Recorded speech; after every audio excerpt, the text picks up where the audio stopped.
let's go with Paula instead. Sorry, Paula in Florida. Hi, how are you? Hey, Paula, what do you think? Hey, I have a 19-year-old son, a 20-year-old daughter, and neither one of them have had sex. Just education at home. It's it's yours. It's the only, it belongs to you, and treasure it.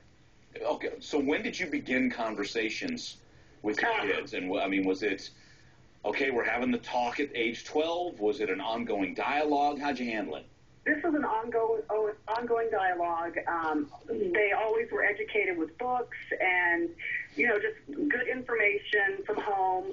My daughter, she's 20, and I think she only has 2 friends that have had sex. So, yeah, it's going down across the board. Well, just to applaud you that even the study talked about the 2 major places where kids learn about sex. Number 1 from the parents, number 2 from their peers.